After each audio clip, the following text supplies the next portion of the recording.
She builds trust. He builds sabotage. In the end, he ate every bite of it. Welcome to The Fallout Zone. For 16 years, I have lived in the hum of industrial refrigerators and the hiss of woks. Before sunrise, I taste broth, adjust lime and palm sugar with half-awake instincts, and whisper, "delicious," to the stock pots as though they are children who need praise to grow. I named my first restaurant Mehban, meaning the house mother, because in my family the person who feeds you also protects you. I wore every hat, chef, hostess, plumber, when the pipes froze. The dining room seated 28, but on Friday nights we squeezed in 34. Neighbors perched shoulder to shoulder like cousins at a New Year table. Year 5 brought a second location. Year 10, a fifth. Each had its own chef de cuisine and its own mood. Street food, casual Southside, white tablecloth date night uptown. But the mission never changed. Cook honest Thai food, honor every guest, waste nothing.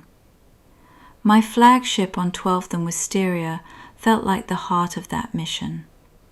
Morning light hit the jasmine vines in the window, and the whole block smelt like kaffir lime leaves.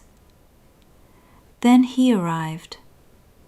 Vincent Liu strutted into the old bank building across the intersection and slapped up a sign, Golden Dynasty, Pan-Asian Fusion and Lounge.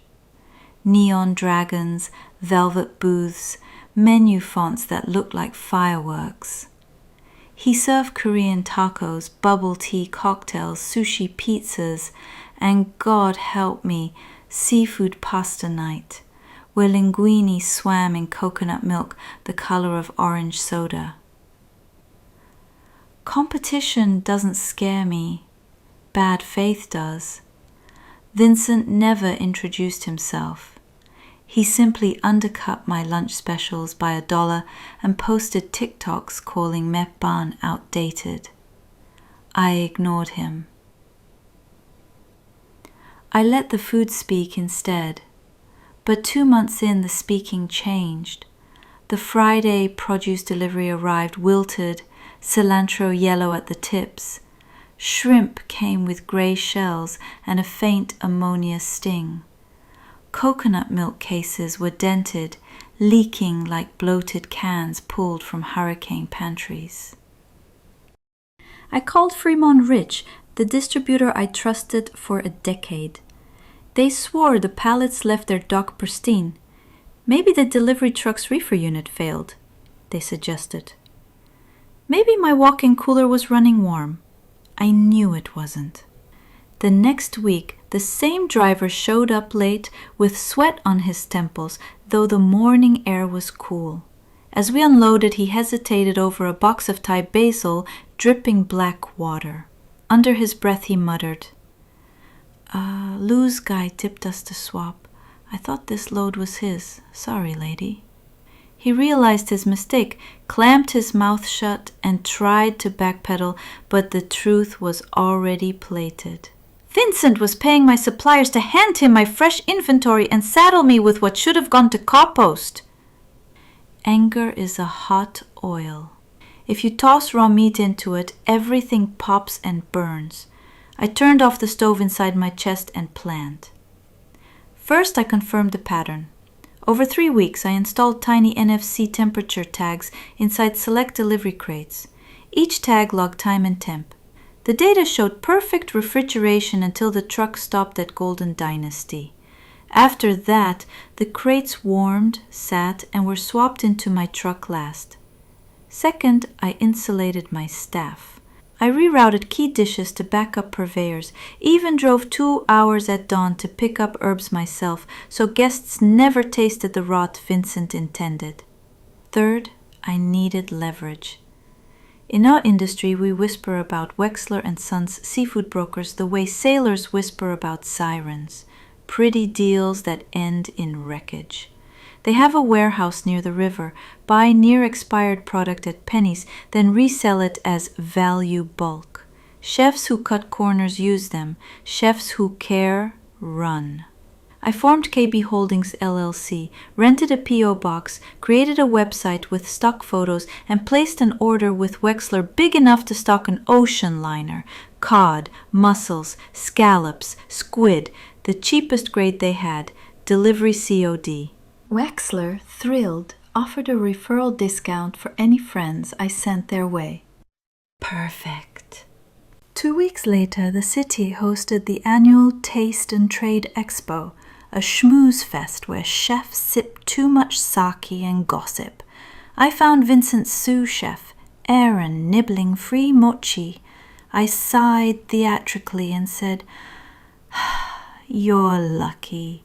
Lou lets you shop anywhere. My boss just forced me to switch to a dirt-cheap seafood broker out by the industrial loop.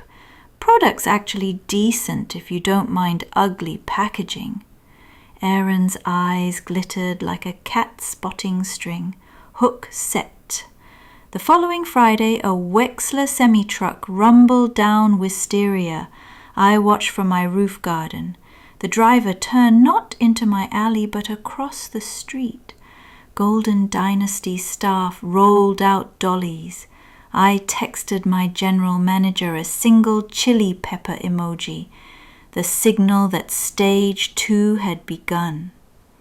We triple-checked our own fridges, purged any borderline stock, and alerted our insurance just in case blowback sprayed.